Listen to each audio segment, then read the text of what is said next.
Hey, this is Craig. If you like this show and you want to support it and you want to keep it free, head on over to everyonelovesguitar.com/support. That's everyonelovesguitar.com/support. If you're a business owner and you want to increase your cash flow, or if you're a label or artist and you want to promote new music, then listen up. For information about advertising on Everyone Loves Guitar, including information on geographically targeted ads, go to everyonelovesguitar.com/advertise. That's everyonelovesguitar.com/advertise. If you want to buy or sell a home or investment property and you're here in the Tampa Bay area, in Hillsborough, Pinellas, or Pasco counties, then listen up. West Florida Real Estate is a local residential real estate broker that's helped over 250 Bay Area homeowners buy and sell their properties in the last 4 years alone. If you're looking to sell, you'll want to get their free report, The 7 Biggest Mistakes Homeowners Make When Hiring a Realtor. And if you're looking to buy a property, you definitely want to get your hands on the 21 Most Expensive Mistakes Tampa Home Buyers Make When Buying a Home. Each one of these reports is going to save you time and money. Inside, you'll discover the 7 most important things to consider when hiring a realtor, what to do if you're buying and selling a home at the same time, and the danger of choosing a realtor who agrees with everything you say. To get your hands on these free reports, head on over to westfloridarealestate.com. That's westfloridarealestate.com. Hey, everybody, this is Craig Garber. Welcome to Everyone Loves Guitar. And before we get started, I just want to say, don't forget, you can now listen to this show live, as a podcast, or you can go live on YouTube and check out the recordings on YouTube. We are with the one and only Alec Wheden today. He's a great player out of Texas. And I want to give a quick shout out and say thank you to Eugene Edwards for hooking us up. So thank you, Eugene. Alex started playing guitar in 1981 at age 10, professionally in 2001. Originally from Texas, graduated from Texas Tech University, moved to Austin to give this music thing a try. He started with Miranda Lambert in 2005 after Kerosene, which was her first album, was released. He's performed at the Grammys 3 times, Austin City Limits twice, every late night and good morning show around, the CMAs, CMT, ACMs. He's done it all. His solo project is called Weeden. They perform once or twice a year when time permits. His backing band for that project varies from year to year, but typically includes members of the Pat Green Band, Aaron Watson, the Josh Abbott Band, and they have a new record coming out this December, which we'll talk about, which is their first release since 2001. So I'm excited to hear about that. Alex, thanks so much for coming on the show, man. I appreciate your time. Hey, thanks for having me. You got it, man. So you moved to Austin after you graduated from Texas Tech. How come you didn't go to North Texas? You're the first guy from Texas that didn't go to North Texas that I've spoken to. I don't know. I think because Texas Tech accepted me. I was like, I'll go. Yeah. How cool is that, being in a school with such a major football program? That had to be like awesome. It was fun. They weren't really a huge powerhouse back then or anything, or especially basketball or anything, but it's nice to watch them do it now. Yeah, but just to have a school with that side, with that enthusiasm where football is, so that's got to be cool, man. That was fun. The games are always a blast. Yeah, I would imagine that. So you moved to Austin to give music a try. So I was curious, what did that initial try look like? What'd you do to get the ball rolling? And ultimately, what was your first big break? Okay. I moved here with a buddy. He lived in Memphis, and we were childhood friends from Fort Worth. And we both just decided, let's just move to Austin and give it a try. You know, I don't want to ever look back and think, why didn't I try music? And so we moved here. We started a band called Choker, Montana. And we put out an album in 1996. Yeah, I don't know where it really came from. It's kind of silly, but it's a cool name. We put out an album in 96. And, you know, we kind of were somewhat successful. We had a weekly gig on 6th Street, you know, which in Austin back then was a pretty big deal, every Saturday night for about a year and a half or 2 years anyway. That's serious. Yeah, it was good. Yeah. It was, I was happy. It kind of, you know, it was working. It wasn't like I was making a living doing it. You know, I was waiting tables and stuff on the side and doing that. But that led me to get a gig with a band called Honey Brown, which was a pretty successful Texas band that, you know, did like the Texas, Oklahoma, Louisiana scene. Mm-hmm. And I actually could make a living doing that. I remember my first gig, they called me in to do a live record with them. and it was $300 and there was 300 people there. And I was like, man, this is great. You know, I wasn't having to promote anything. I just showed up and played, and it was great. And then they said, well, why don't you come again next week? That was fun. And then it turned into, hey, come again next week. You know, all of a sudden I'm a full on member. That's cool, man. And then that's what led to Miranda too. It's just kind of stepping stone all the way up. So pretty much once you kind of like hung out your shingles, everything sort of worked. Yeah. It worked. That's really cool, man. Talk about, okay, so what I find interesting is you liked, and I hear this a lot, the when you're running your own band, like whether it's Choco Montana or Weeden, there's a lot of pressure you get there versus, you know, you got a Honey Brown and like just show up. That was the biggest difference for me. You know, I put out that Weeden album in 2001, and I would work so hard to get my friends out, and it'd be like I could get 30, 40 people out, and it was just like pulling teeth to really do it. You know, you're doing flyers, you're doing everything on your own. You're doing the booking, the promotion, getting the band together, trying to get them to show up to rehearsal. I mean, just so much to it. And then all of a sudden, Honey Brown calls me along, and like, I just show up and play. It was so great. Everything was organized. And I love that about it. And, you know, I guess maybe it's the lazy man in me. I don't know, but there was something really nice about having fans there, and all I do is show up and play and get paid. I wouldn't have to pay out of pocket to get my band to come, you know?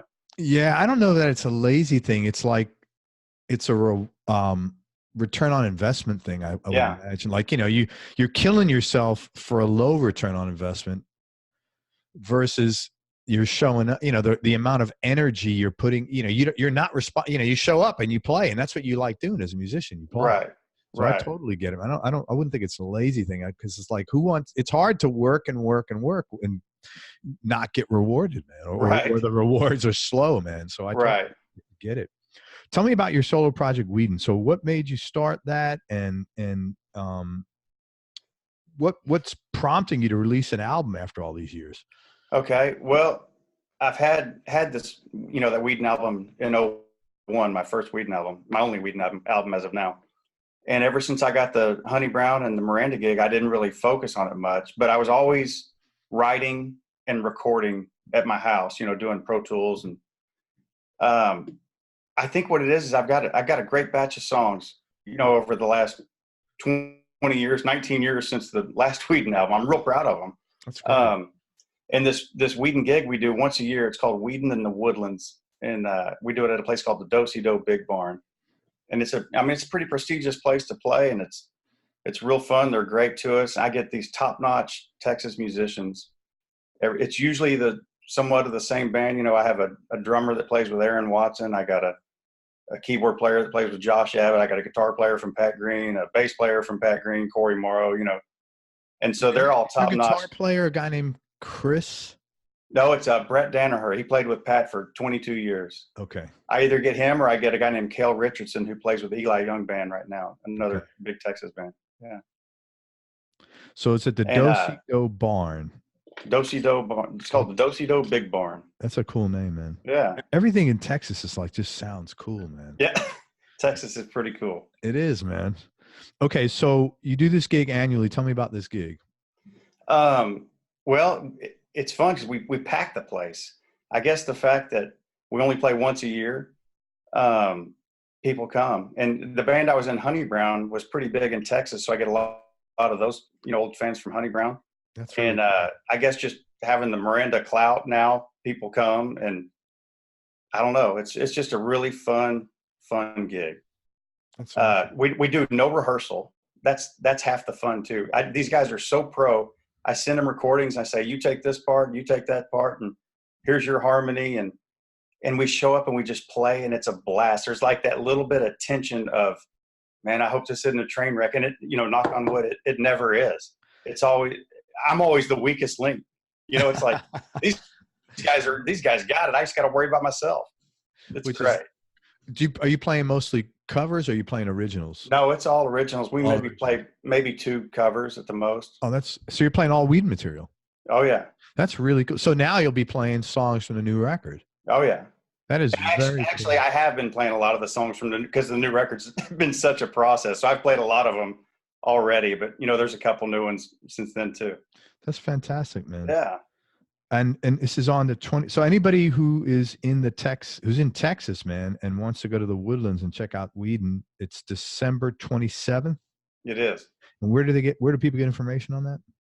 I think it's on their website, dosido.com, probably. Okay, awesome. dosido.com. Yeah. So how'd you wind up initially getting connected with Miranda? And 14 years with a major artist is a pretty unusual thing.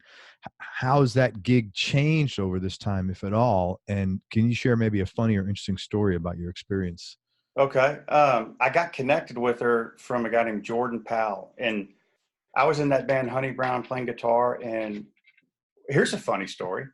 Miranda used to open for Honey Brown. She opened for us, I think, 2 or 3 times. As a solo artist. As a solo artist when she was just coming up. And one time we were in Corpus Christi, and her dad, Rick Lambert, who was on the road the whole time with her, back then, he came up and he gives me a CD and goes, "Hey, buddy, if you or anyone wants to be part of this band, let me know. We're looking for a guitar player." And I was just like, okay, whatever. I didn't think anything of it. And then about 6 months later, I see her on Jay Leno, and I'm just kicking myself. And then about probably 4 to 6 months after that, Jordan Powell, who was her tour manager at the time, called me and said, "If you want this gig, you've got it. No audition or anything." And How did you know him? He had tour managed a guy named Jack Ingram and another guy named Phil Pritchett here in Austin. And we just kind of made friends. And at the time, we weren't even real good friends. I just kind of buddied up with him here and there. It always makes me think, just be nice to everybody. You never know who's gonna scratch your back one day. That's really cool, man. Yeah, it was a great deal. And I was just sick that I didn't take that gig after seeing her on Jay Leno. And then luckily it came back. Yeah. How many times do you get a second chance like that? I can't imagine very often, especially one like that. That's really weird, man. And sometimes, you think, I think anyway, that if something is meant to happen, the universe is going to try to make it happen. Yeah. And in this case, it sure did. To get a second chance is phenomenal, man. Well, that's great. And the fact that I've been with her for 14 years is amazing. I count my blessings daily, and I never take it for granted. I still feel like I'm in the honeymoon phase. Like, I show up happy, and I do not take it for granted for 1 second. Well, I would imagine that's probably, from their perspective, one of the reasons why you're still there, because you never take it for granted. Probably so. I think she knows I've got her back. She knows I try real hard. I'm never going to half-ass it, Yeah. That's awesome, man. Yeah. But to have the lead guitar slot for that long in a major, that is pretty amazing. How has the gig changed at all for you over time? It has, as far as the band. I mean, the only 2 guys that are in there now are myself and this guy named Scotty Ray. He's another guitar player. So there's been, a lot of turnover, and there's a lot of added players too. Now we have a steel guy and another guitar player and a background singer. And so it's definitely changed. It used to be, we'd get the album and she'd say, learn it. And Scotty knew his part and I knew my part, and we just show up and play.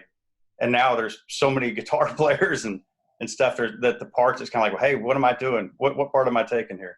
That's good. What do you got? Yeah. But it's fun. The band sounds incredible right now. That's awesome. It is top-notch players, and I'm so blessed to play with all of them. They're great. I've interviewed a lot of guys the session guys who've played on her records from Nashville. I think Jeff King maybe played on some of her stuff, or I don't know if Jeff did. Jay Joyce did a lot of stuff in the early days, and Jed Hughes and has done some. A guy named Frank Rich. He's incredible. He's played on it. All phenomenal players. Maybe Jerry McPherson. I know I interviewed somebody that played on some of her records. Can't think off the top of my head. Sorry. Yeah, that's all right.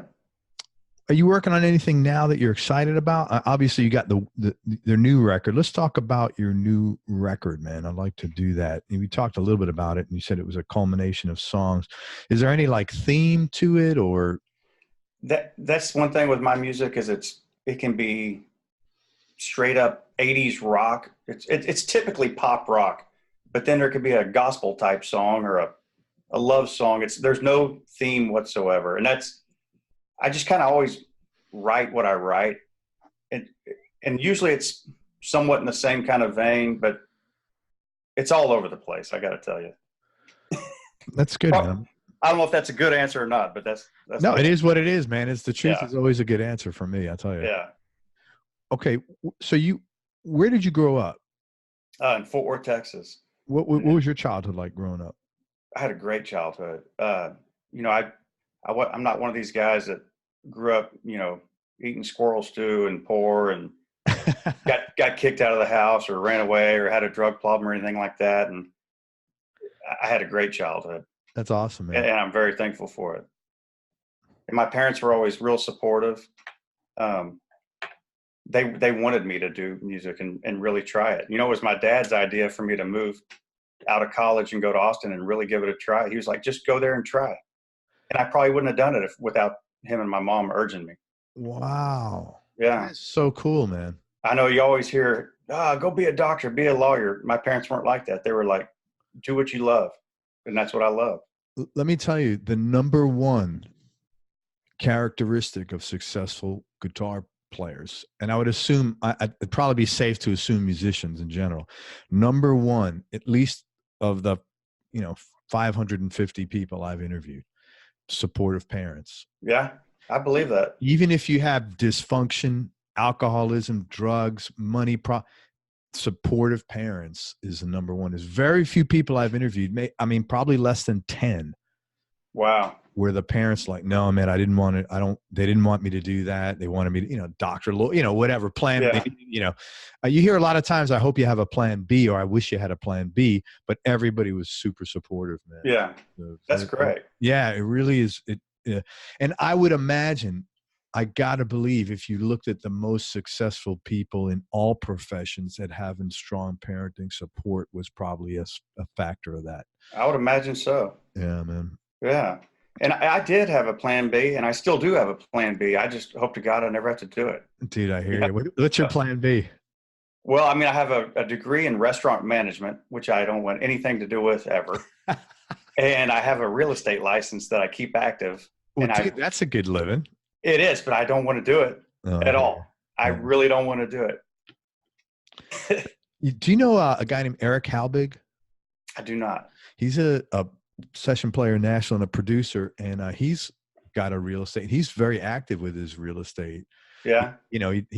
He buys them, he's got investment properties, and he's an active agent, and he's got a partner because he's touring and whatever. So, I think his partner handles a lot of the stuff when he's on the road, but he's pretty active with it. That's a nice thing about my wife's a broker, an agent, a broker. That's why I know. Oh, yeah. I'm real familiar with real estate. So it's smart. Kenny Chesney's bass player, a girl named Harmony, she does it too. She lives in San Diego and she does real estate. And I think she's just killing it on both ends, playing with Kenny Chesney and doing real estate. Well, dude, in San Diego, God. Yeah. And then my buddy is $750,000. Oh yeah. Yeah, man. It's absurd. And then my buddy Brett Danaher, the guy that plays guitar in my band, that played with Pat for 20-something years, he does real estate now. He started doing it when he was playing with Pat and just started making so much money. He quit the Pat. There you go. Well, it's good that you have, it's just good that, I think it's smart that you keep your license active, because all you got to do, like in Florida, you just got take basically a 30-hour or an online class once every 2 years at the same. Yeah, exactly. Yeah. Yes. That's cool, man. Well, good for you. I hope you never have to exercise it either, but no, it is a great background to have. It's nice to have, even when I sell my house, I can, work some commissions in on that. And when I bought my house, I did. So, you only had half. They only had to pay out half, so you took it off the price, probably. Right. Yeah. Yeah. My wife is already telling one of our kids, "Hey, when you buy a house, you'll get she'll just give him same thing, Yeah.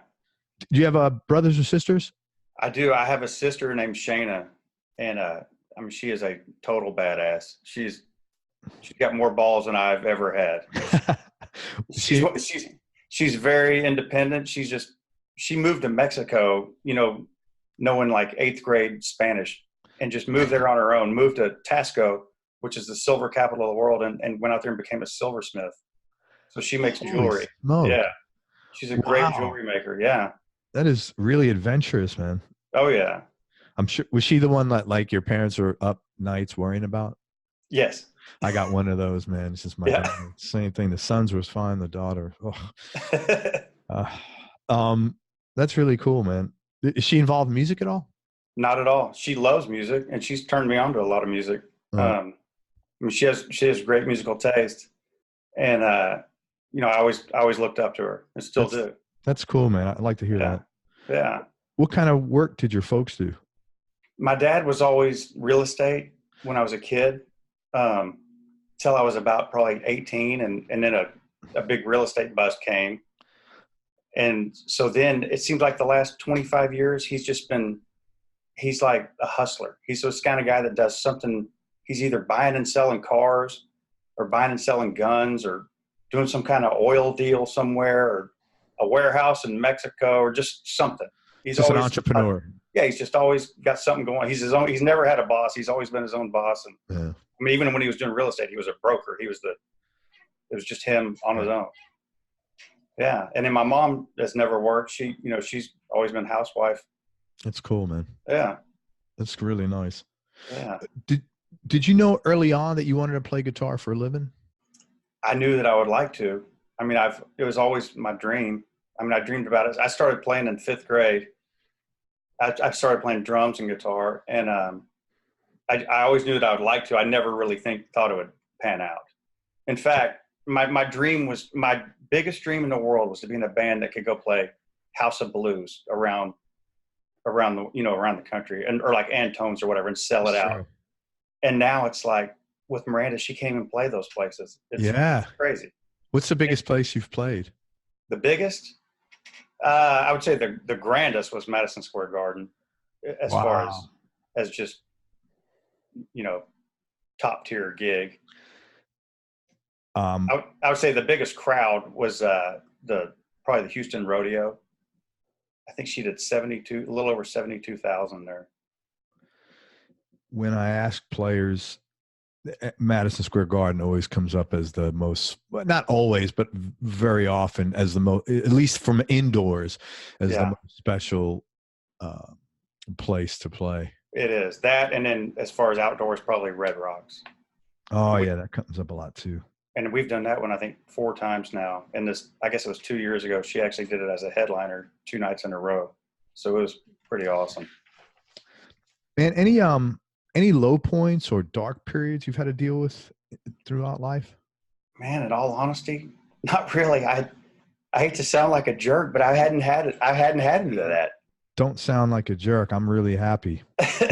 No, you don't hear that often, but I do hear it, Let me tell you how often I hear it.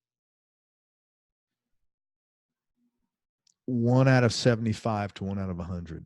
Yeah. Yeah. So you're really lucky, man. I'm happy for you. Definitely. Yeah, that's great. I'd say, I hope the rest of I hope if we have this conversation again in 25 years and I ask you that question, you tell me the same thing. I hope so too. Yeah, I'd say the only thing that I've had in my life that was somewhat of a turmoil was I have a child out of wedlock. Which is, but it's, we're as tight as can be. It's never affected me and the child, and me and the mom get along fine now. And so that's great. It was a little rough for a while, but it's okay now. Well, nowadays that's the norm. Yeah. Yes.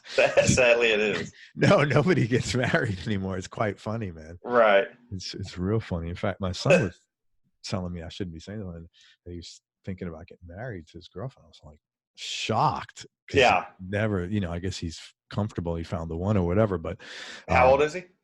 29, but he's got a baby out of wedlock. And my granddaughter, we see her all the time, she's always around, but that's the standard, man. Yeah. Different world now, man. Well, I'm glad that you cannot answer that question accurately, man. Me too. I hope it's always like that for the rest of your life. Seriously. Thank you. Any advice if you could go back and give your younger self, is there anything that you might have told yourself which might have made your life, and musically, professionally, personally, easier in any way? Yeah, I would say I would have learned theory more, musical theory. I mean, I think I kind of know theory, but not really. If this makes sense, it's like I know what I'm doing, but not really. I wish it made more sense to me, if that makes sense. And I think if I was more studied, it would. Like, you know, you see these guys that can be like, hey man, go to the 1-6-4-5-2, you know, and it's like, I can do all that, but I have to think about it for a second. It's not just immediate boom, boom, boom. I have to think, okay. I mean, it takes me a few seconds. Yeah. And yeah, there are some, and 1-6-4-5-2, and in this Lydian mode, man. You're like, yeah. And all that stuff. I mean, I know major and I know minor, and that's about it. It's yeah. Yeah, totally. It's embarrassing to say, but no, it's not, because that's a very common response to that question. Is it? Very common response. Okay, good. And all the guys that have told me that, I mean, look, you got Miranda Lambert's lead guitar slot. You're obviously a very competent player. You're very conscientious. You wouldn't have that slot. Not for 14 years.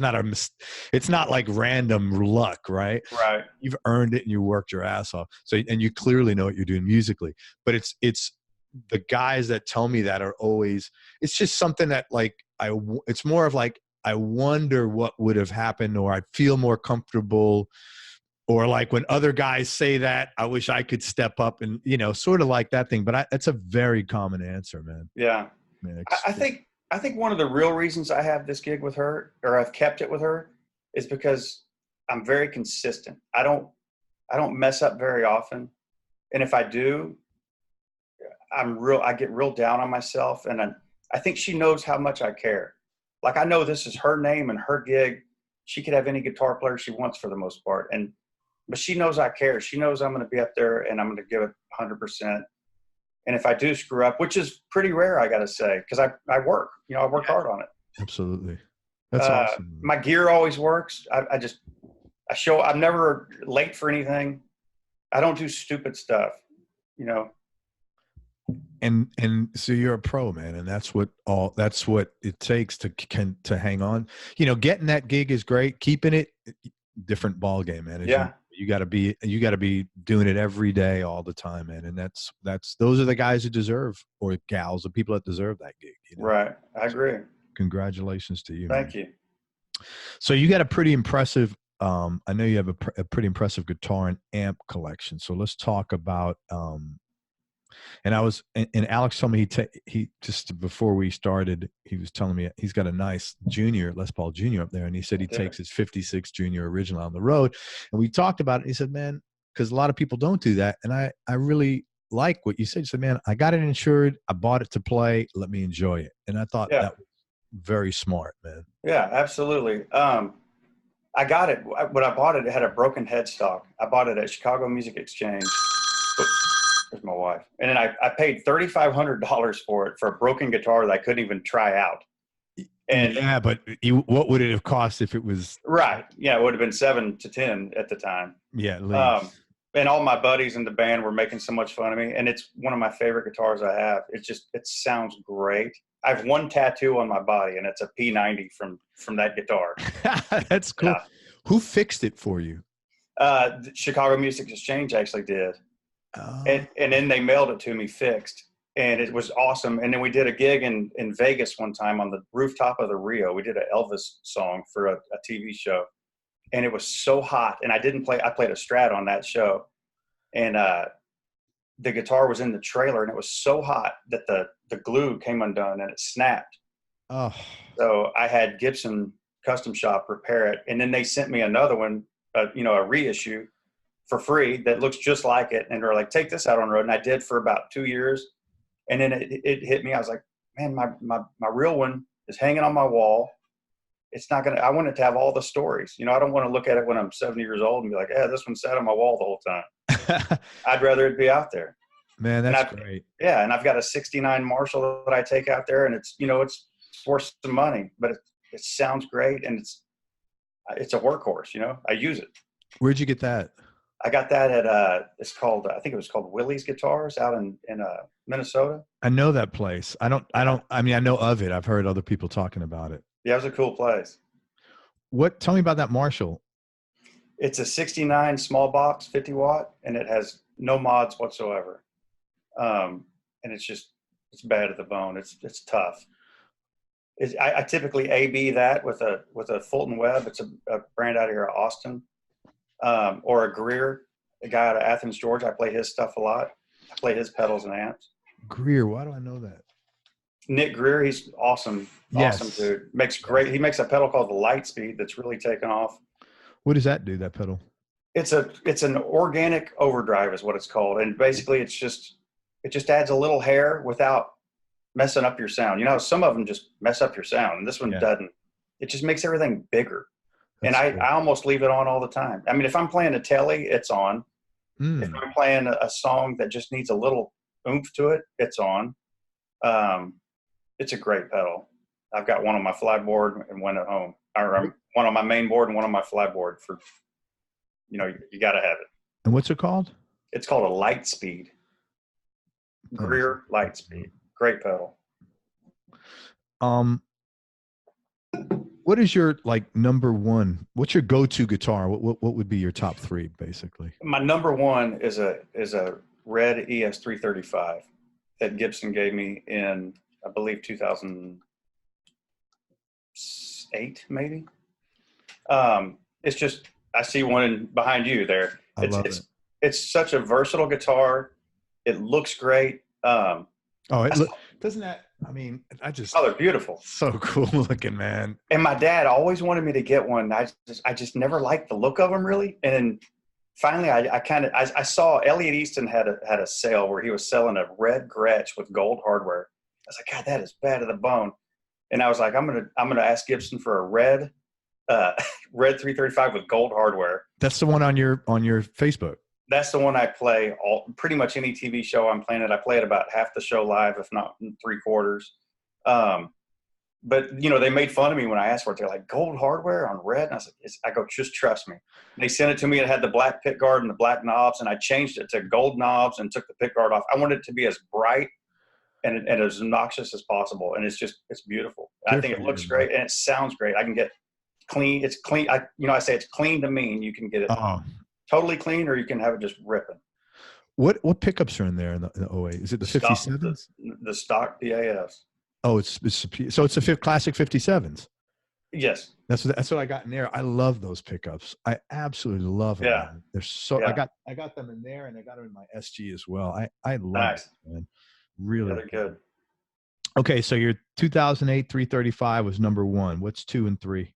2 I would say is the Junior, and 3 is I have a blue Les Paul it's called a custom color. It's called Limited Colors. They only made them, I believe, in 1990. And I got a great story behind that guitar if you want to hear it. Yeah, man. Do you have it handy? Is it? Yeah, it's hanging on the wall here. Let me see it, man. That's sure. Thanks. Let me grab it. Yeah, man. Take your time. Appreciate it.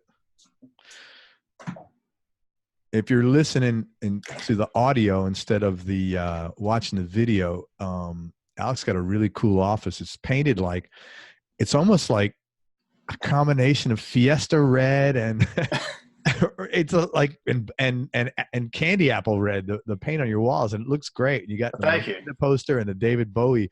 Those are really cool looking. Man. Hey, thank you. Here's the blue one. I think they made 250 of them, if I remember right. Is that pretty? Thank you. And it's a 1990 guitar. But the story behind this one is what's so great. I had a friend that was pretty wealthy, and he was a guitar player. Still is, actually. And we went to Guitar Center in Arlington and saw this guitar, and we both just flipped out. And I was like, man, you got to buy that, because he had money. And he was like, yeah, I don't know. I'm going to think about it. And then we went home and we told my dad about it. And he was just like, that sounds great. And then so the next day we went back to buy that guitar, my friend and I, he was going to buy it. And they go, no, man, some Canadian came in here and bought it. And my dad had gone out there and said, tell him a Canadian came here and bought it. I don't know why. And then so about a week later was my birthday. Oh And it man. was there. It has a card. I still keep the card in the case, and it says, "From the Canadian that loves you," and it was from my dad. Oh my God, Isn't dude. that great? Goosebumps. That is, your dad Yeah. is awesome. Oh, he's the best. That And is so, so freaking cool. yeah, it's like if my house catches on fire, that's the one I'm grabbing. That is a really great story, man. Thank you for Thank you. sharing that. That is Yeah. very, very cool, man. Yeah. Thank you. Wow. That is that's so cool. So it's interesting that you got pretty much kind of a country gig, and all your top three are Gibsons. That is unusual. Yeah, it is. And I mean, I have tellies too. I probably have 5 or 6 tellies, and I love them. Sure. I think it's just because I grew up a rock guy. Yeah. In fact, I never even got into country until I went to Texas Tech in college. This is embarrassing. I didn't even know the song "Ring of Fire" until I was in Austin, and I was playing for this lady, and she said, "Hey, we're going to learn this song "Ring of Fire," and I'd never heard it before. She couldn't even believe it. Wow. And looking back on it, I can't even believe it either now, you know? No, but no, I can, because if you're not listening to that, man, because people come on the show here and like, I'm weak in jazz and in country too, to be honest with you. And people like talk about an artist and they're like, do you know that? I'm like, no. And I feel embarrassed, but it's not possible to know everything. It's just, Right. I mean, you know, it's just not possible to know everything, man. So I'm like, oh, you know, no, I don't know it. It's okay. Right. Whatever. I mean, okay, you know, so I totally get it. Yeah. No, Yeah. I totally I think I've learned a lot of country licks and stuff, especially from this guy, Scotty Ray, who's, you know, one of the other guitar players in the band. He showed me a lot, and I wish I would have studied country guitar as a kid. I mean, it's great very players, man. incredible players, Yeah. and it's totally different than what I grew up doing. You know, I always grew up on the typical rock stuff, you know, Beatles, Stones, Zeppelin, Pink Floyd, just like everybody, I'd say. But Yeah. yeah, but I mean, I love country now, and I didn't get it when in college. I had some neighbors in the dorm that always played Keith Whitley and George Strait, and I was like, man, this is great, and that's what got me into country music. That's cool, man. Those are Yeah. good artists. You said something I was going to ask you a question about. Your tellies, are they all Fenders or? Most of them, I got a couple knockoffs. I've got a real, when I got the Miranda gig, I went and treated myself. I was like, I got to have a telly. I'm joining a big country band, and I bought a 75 telly. Hey, that's cool, man. Yeah, and it's a great one. I played it for years. I've got a custom shop that I play a lot now. It's an orange one. The look of it is what got me, and then I picked it up and it played so great. I bought it. Do you have it handy there? No, it's on the road. It's out in my yeah. And then I've got one called a Glendale that's sitting right here. This is probably my best playing guitar. It's a Sonic Blue. It's a guy named Glendale out of Fort Worth. This is the 9th one he ever made, and it's awesome. Plays great. That's very cool, man. And I've got another one by a guy named Greg who makes incredible guitars. I got a white one with black binding, and it plays and sounds great. And then I've got a La Cabernita, which is the one with the Filtertrons in it. What is that? Filtertrons. I've heard of that a bunch of like times. the Gretsch pickups. Okay, yeah. Yeah, I got one here. I don't have much cable here, but these pickups. Right. Oh, man, that's a beautiful Gretsch. Thank you. That is beautiful, man. Thanks. Those Gretches, like, so let me ask you this. What do they sound like? I've seen guys playing them, but I've not sat down and played one. What does a Gretsch sound like? Well, you always hear when you think of a Gretsch, you think of jangly. Yes. And growl. They have they have both of that. It's almost like a P90 where it has a meatiness growl to it, but yet it also has a real pretty top end. Gretches typically don't play as great as a Fender or a Gibson, though. Yeah. Okay. So, all right. You have to work a little harder. Yeah, that means I got to stay away. It's hard enough for me to play a Fender and a Gibson, man. Dirty Harry said, a man's got to know his limitations. I'm good. I'm painfully aware of mine. Any guitar players who influence you that people might be surprised to hear? I don't know if it would be surprising at all, but you know, it was always the typicals: David Gilmour, Jimmy Page, Mick Ronson. Oh, what a great player, man! Love him. Billy Duffy from the Cult. Sure. I think what it is I always like raw. Of all those, you know, they're besides Gilmour, those are all really raw guitar players. Yeah. I just love. I I love a guitar player that has feeling and is raw. And I would take that. You know, I think what it is that I can't play like an Eric Johnson. He's so technically incredible. And I would love to have that up my sleeve, but I don't. Yeah. And that's probably what has drawn me to more raw players that are just, you can hear the mistakes, and that's great. I love that. I like Gilmore's my favorite player, but after him, I like the same kind of raw. I'm more attracted to the British Brown sound, which it sounds like you kind of are as well, where you have, you know, the it's gritty, it's you know, thick middle, you know, I and it's soulful to me. I like that. Well, I really dig. Mick Ronson's just amazing, man. Oh yeah, you listen to all those solos off of Hunky Dory or Ziggy Stardust, and they're raw, and it's like, nowadays that probably wouldn't even fly. The producers say, "Man, you got to do that one again." And you know what? You're losing out. It's kind of sad, but it's true. Everything is, a lot of things are too perfect, you know. And I think it's going to change because there's enough people out there that like that music. The only concern is we are, you know, as you know, older folks are not dictating what's popular, unfortunately. Right. So it has to come from the younger generation. And I don't know if they've been exposed to that enough. Yeah. That's the only thing. Like, I know my kids, both of my kids have been listening to classic rock for years, but they could also listen to pop and rap. Yeah. So I don't know if if I said, what kind of guitar sound do you like? They're not guitar players. They'd be like, what? Right. So I hope it comes around, man. I do too. I can get my daughter to listen to classic rock. She'll listen to Queen and great stuff. And then, you know, my son, it's like Old Town Road, and that's about it. Do you remember care less. Do you remember the first CD or album you purchased? Yeah, the first album I purchased, the first album on record that I remember going to the store and getting was Kiss Dynasty. And of course, I already had a bunch of Kiss before then, but I guess that was 79, so I'd have been eight years old then. And I know I already had a bunch of Kiss before that. That's when I really remember going to the store and it was at the grocery store too, of all places. Yeah, man, they used to.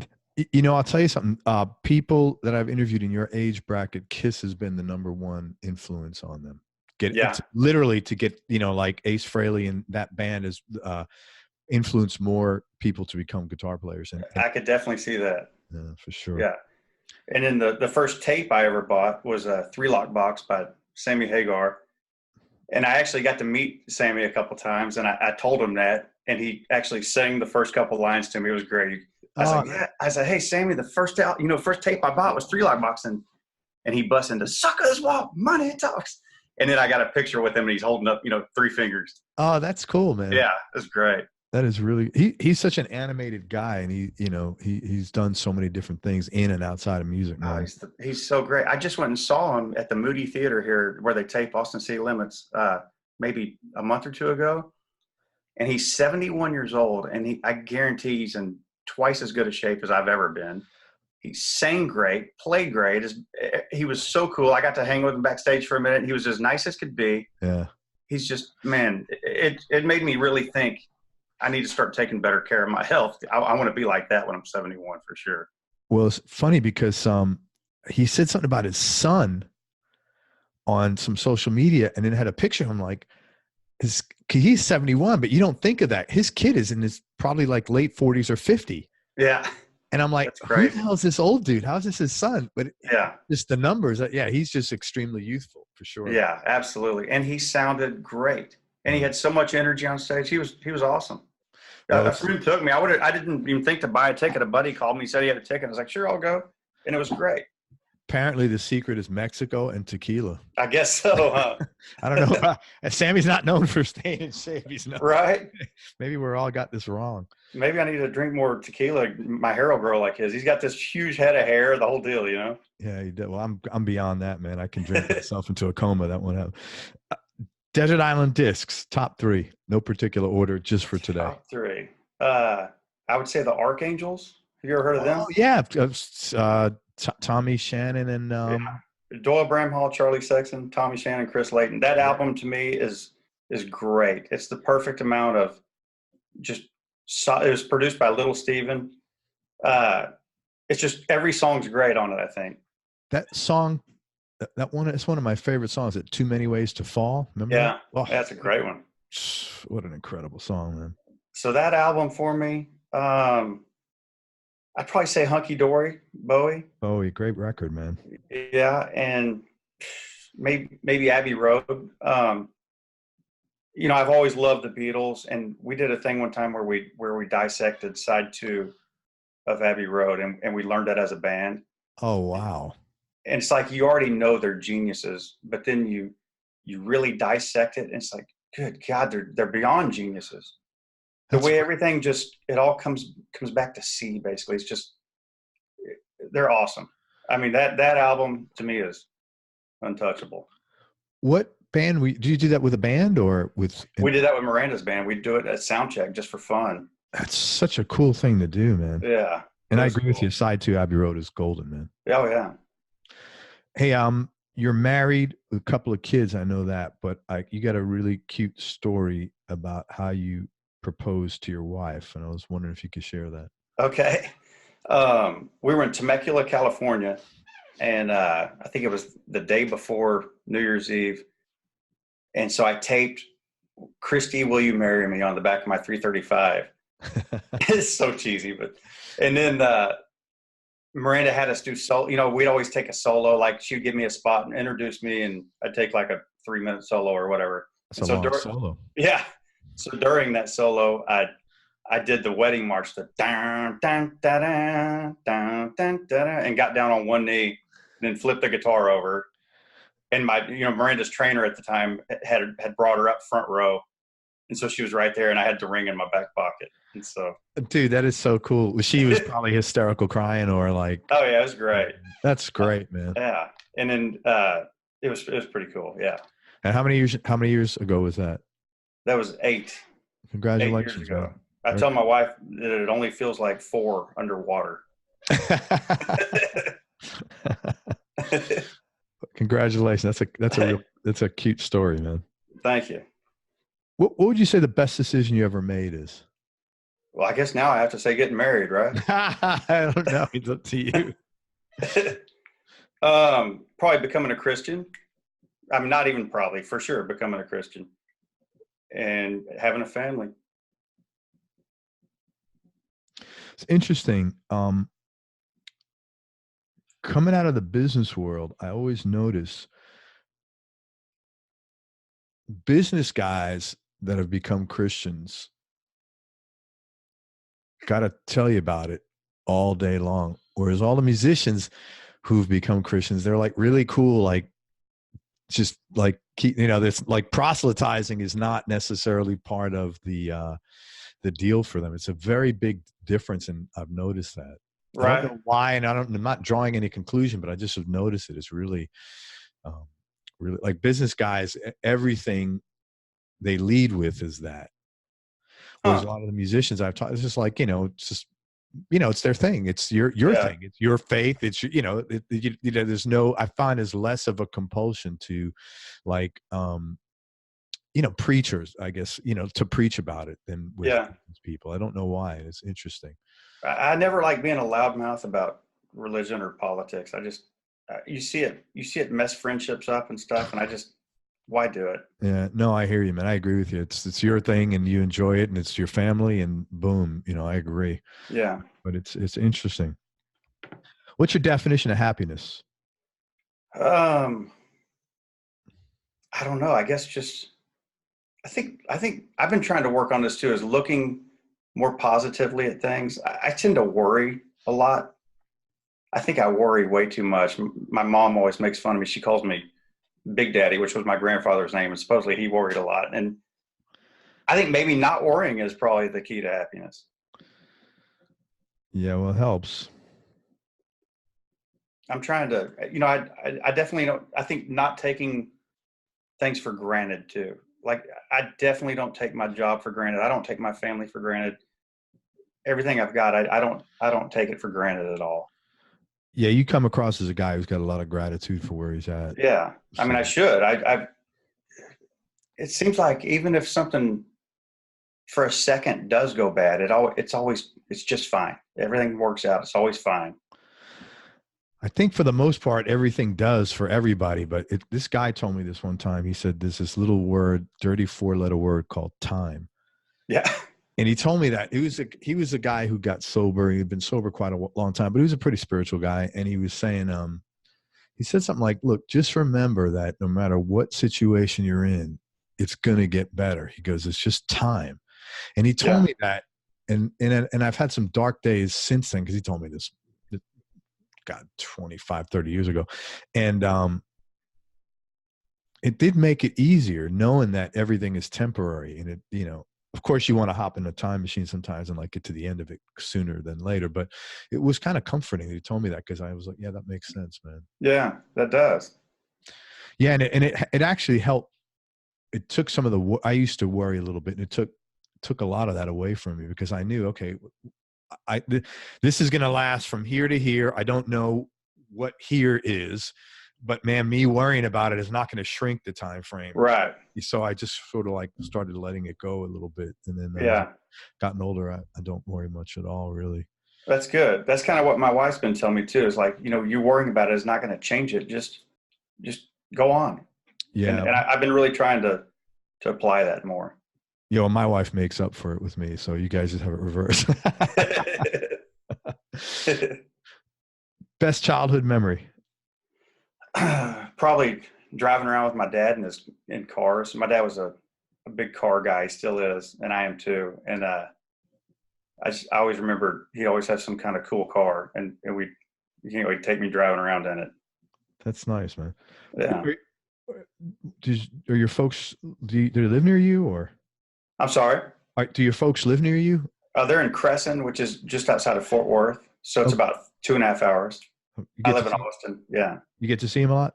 Yeah, I do. They always come to shows when we're in Texas area, or, they flew to Madison Square Garden for big ones like that. And oh, that must have been nice. They saw you play at the Garden. That's got to be really cool for them. Yeah. My sister came too. It was great. Oh, that's nice, man. That's really cool. I could definitely see, as a parent of an older child, that were probably beaming ear to ear seeing you. Oh yeah, doing that, man. That's nice. That was a big one. Something or someone you miss from your childhood? I would just say a lot of my high school friends that I've lost touch with for no reason besides the 4-letter word dirty time. Not that I have any hard feelings with any of them. I'd love to see them all. It's just that, like you said, time, and they moved on and I moved on. And so that's probably who I miss most as a kid. That's nice, man. Yeah. Most exciting experience you've had? Probably playing Madison Square Garden or Red Rocks or Grammys or Austin City Limits was a huge one for me. We've done that twice now, the taping, and that's how I discovered Stevie Ray Vaughan and who Eric Johnson was. That show's big for me. So, man, I spoke with Eric Johnson about a month ago. I think he's going to come on the show in September. He is so mellow and so laid back. He's like, "Hey, Craig, how you doing, man?" I see him at the guitar store here. There's a real cool guitar store here called Austin Vintage Guitars. Oh yeah. And you can go there on any given day, and Eric Johnson might be there, Jimmy Vaughn, Charlie Sexton. It's a really cool store. Have you seen Red? Oh yeah, Volkaert play. He makes me want to quit. He's an amazing player, man. Absolutely amazing. I don't know how he does it. I'll tell you how he does. I had him on the show here, and he has such a deep, interesting story. He started playing and is on the road as a very young kid. He grew up in Canada, and he came down to the States pretty much early, 17, I think. But he was one of these guys. He was kind of austere. He said, "Hey, we're Canadian, we're cheap," but he would never live in a place because he was touring all the time. What he would do is let's say he was in Temecula, California for a few months. He would rent a room there, wake up, sit on the edge of the bed, play guitar for 8 hours, and then play 3 gigs. And he would do this every single day. Wow. Every single day. So that's how he got, that's why he plays like that. But he is probably one of the most incredible guys I've ever seen play guitar, man. He's unbelievable. He'll play on Sundays at the Continental Club here in Austin, like 3 p.m, and it's packed and it's amazing to watch. Yeah. I go down there, I'll try to pick up a lick and I can't even figure out what he's doing. Yeah. He's so good. And he's just as nice of a guy as and he got a lot of grief in his life because he's not, he's a short, sort of squatty guy, red hair, overweight, and he wears like overalls. Yeah. And man, I can't tell you how many gigs he went to and people literally didn't even let him try out because he looked like that. That's so sad. It is sad. And oftentimes he'd be the first guy there, and they'd audition 40 people and he still hasn't been called. First guy showed up, and he'd have to wind up going over and say, hey, excuse me, sir, I would really like to audition for this, and I promise you I'm not going to be wasting your time. And they'd look at him and they'd say, man, are you a real guitar player? Like, they'd be so rude to him. That's terrible. It's awful because he's such a great player and he's a nice guy. Yeah. And he says, listen, I know you're going to look at me and think of whatever you want, but I promise you, if you feel I've wasted your time, I will put down the guitar and leave right away. And many of those times he wound up getting the gig and they would apologize to him. Yeah, good. Which is good. But I mean, he's just a monster, man. Monster. Last time I saw him, you mentioned him being a little overweight. He had a shirt on that said, I beat anorexia. It was great. That's him, man. Yeah. And then he had a good story too. He had been divorced and now he's, very, very happily married. And it was like a nice story talking because he came full circle in his life pretty much. And he's very domesticated now. He's got a nice barn, chickens, and, it was a nice story, man. Like, the guy sacrificed a lot and he's living a happy life now. So good. I've never heard anything, but I've never met him, but I've always heard he's just the nicest guy. And he'll give people lessons and stuff if you just ask. He does. I think he's so out of my league. I don't even know if I could pick anything up off of him. No, man, you can go talk to him next time you're at the Continental Club. Tell him you're on my show or something like that, or go listen to his interview. Even he's such an easy guy to talk to, man. Yeah, he'd be happy to talk to you. And you know what? Too, he's also made a lot of money over the years dealing guitars. He knows. You ask him about a 57 versus a 53 Telly, about what's the difference in the size of the nut, he'll know it. Oh, wow. Yeah, he's a very bright guy, man. Nice. Sorry, I didn't mean to get off on a red. No, that's great. It's your interview. I apologize. But I mean. No, I could talk about him all day. He really is mind-blowing. Yeah. And I love that about Austin, that you can go see him. I mean, it's like you can go see him or Charlie Sexton or Denny Freeman, all these just incredible guitar players pretty much any week, any day of the week. I'll make a note here. I'll tell you Denny Freeman's story later. Okay. That was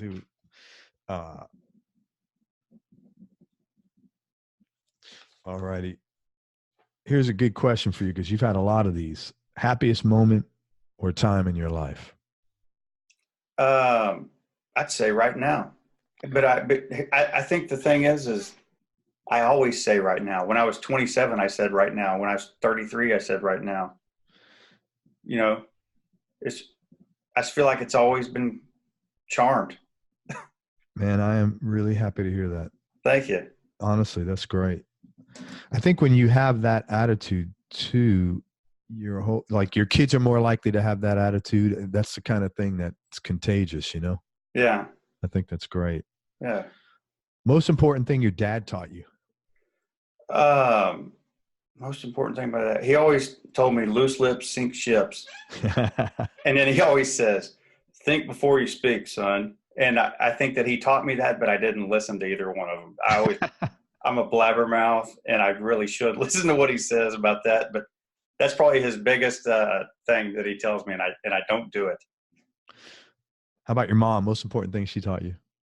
Man, my mom, this is weird, but I would say my mom and we're so much the same person that I don't think she's taught me anything. And I don't think I've taught her anything.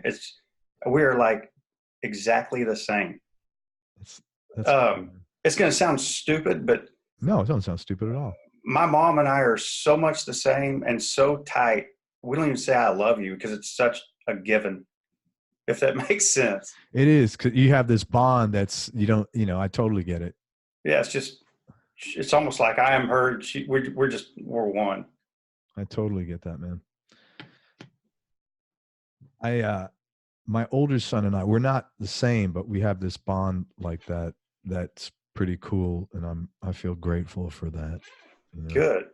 Absolutely. Any non-musical superpowers, Alex? Playing guitar right-handed, maybe. But that's musical though.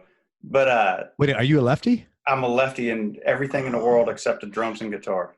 That is wild. Yeah. I mean, golf, everything.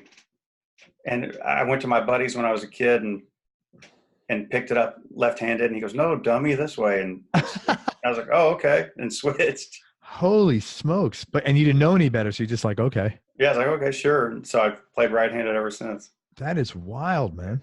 And I know you said non-musical, so I guess non-musical, I don't have any superpowers. I think I'm kind of good at everything, but not great at anything. Like I play golf. I can pretty much beat all my friends, but I'm not going to go on the tour. Sure. And then if I played any kind of sport or whatever, I'm always pretty good at it. I'm never great at it. It's the same with guitar. It's like I'm pretty good at it, but I'm not great at it. Well, I would probably challenge that, to be honest with you. But I understand where you're coming from. Yeah. Biggest business win and biggest personal win. I honestly don't know. I don't have an answer for that. All good, man. Do you have maybe getting this gig was a biggest business win. The Miranda gig. Yeah. Do you have any hobbies outside of music? I'm real into golf and cars. I'm always looking at cars online, and I always have some kind of sports car that I enjoy. What are you driving now? Now my fun car now, I have a Corvette. Oh my God. What year? I think it's a 2011. And it's my fifth Corvette in my life. I've always had Corvettes, or, the one before this, I had a little Porsche Boxster. I always have some kind of fun car. I think they bring me a lot of joy. That's cool, man. And you seem good about treating yourself. Probably too much. No, but you don't come across. I mean, I don't know you. I don't think you're doing that at the expense of being financially stupid. No, you always see these guys that save all their money, and they're probably smarter than I am, and they're going to have it one day. But then you also see these guys that never spend their money. Yeah, I think it's important to kind of be in the middle. One of my best friends in the world, he's got a lot of money, and he never treats himself to anything. I'm like, man, go. And I know he wants a sports car, but it's like, go buy one. Yeah. And he won't do it. And I see a lot of people like that. I just figured I'm gonna buy one, and it's not even my daily driver, but I drive it every day because it's fun. I'll just go for an hour-long ride every day and drive. That's cool. Yeah. I think it's good to be balanced like that, in the middle. Yeah.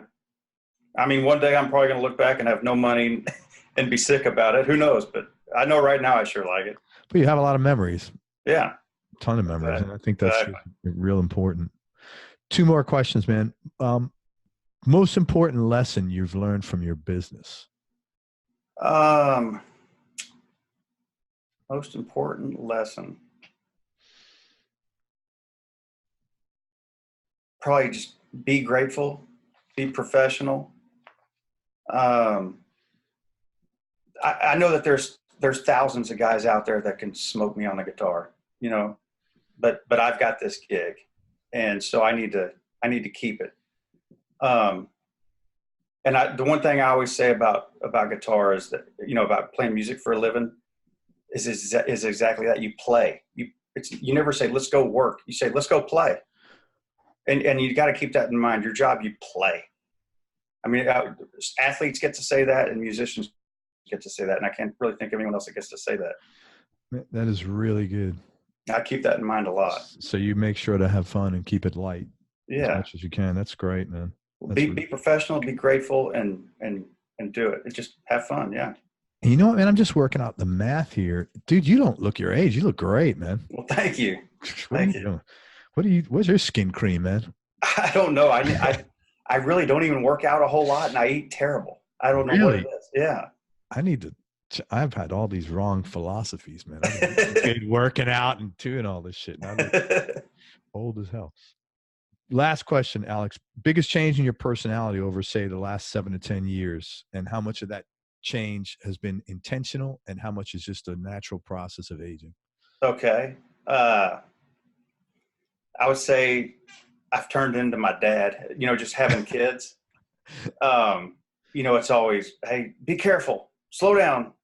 Is that where your dirty laundry goes? So that's probably the biggest change, and it's not a good one. No, I mean, it's not. Your dad sounds like a great dude, man. No, I don't mean as far as I just mean turn it into a dad. Turn it to, yeah. Yeah. That's normal, man. I don't think you could avoid that. That's just the way it is.